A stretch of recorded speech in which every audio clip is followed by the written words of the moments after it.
Parashat Ki-Tetze, an exceedingly difficult biblical passage in this week's Torah portion.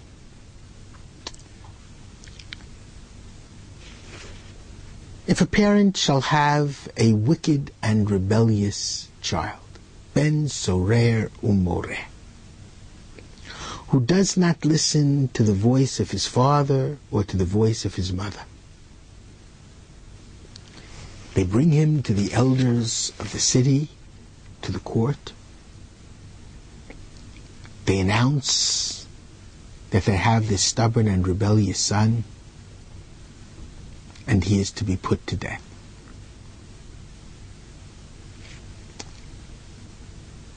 A very strange law, and seemingly exceedingly harsh.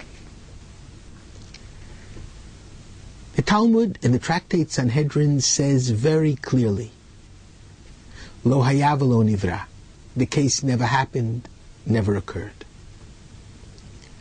Study it in order to learn from it.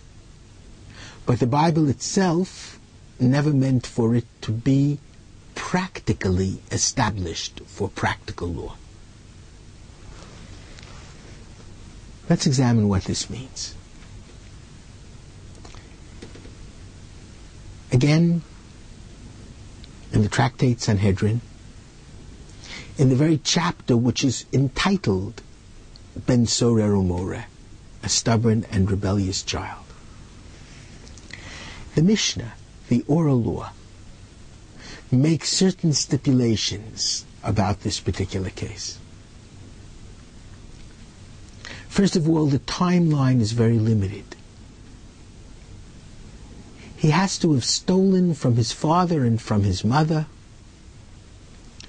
between the time that he's 13 to 13 and a half. And according to that view, if he does that, and if the religious court exceeds, and if the parent exceeds, then he is indeed given a capital punishment, because it's frightening as to what kind of monster he is liable to become. But the Mishnah then goes on to place further strictures upon this stubborn and rebellious child. First of all, the Mishnah says, the father and mother must be the same height.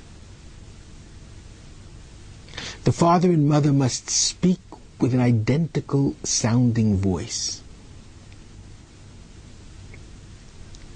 And the father and mother must each have both of their hands, both of their legs, both of their eyes, and both of their ears. If any of these things are lacking, then the child cannot be put to death, and clearly what the law is saying is that it never happened and never will happen. Such are the strictures surrounding it. Nevertheless, study it and learn from it. Let me tell you what I think we have to learn from it. First of all, we have to remember that parents in the ancient world had complete rights over their children. The Bible removes those complete rights and says, at the very least, a parent cannot take the law in their own hands. The parents must go to the religious court.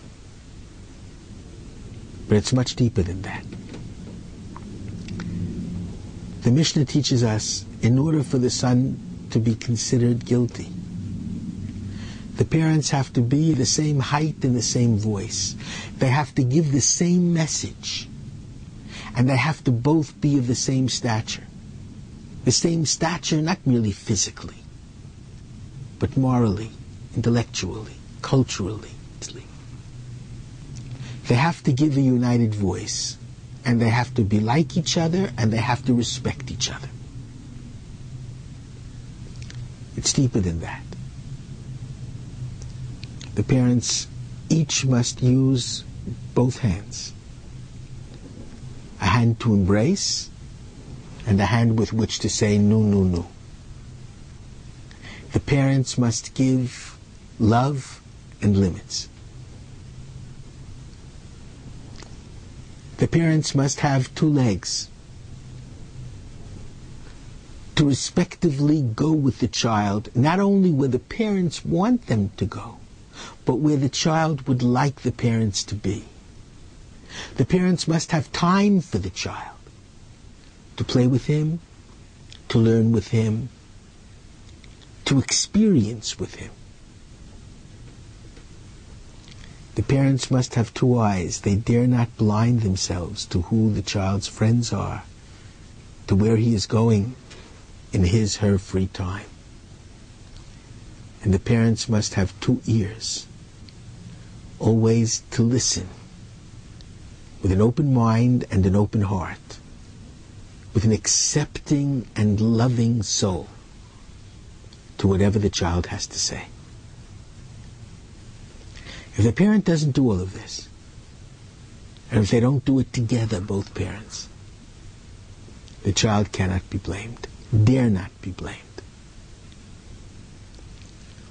It seems to me, especially in an age of very often two most ambitious parents, the lesson of this difficult biblical passage is a critical one for anyone who hopes to get a passing mark and a degree in parenting. Probably the most difficult course one will ever pass is the course in parenting. And it's amazing the tests that one must make in order to drive a car. And there are no tests at all for those who would be parents.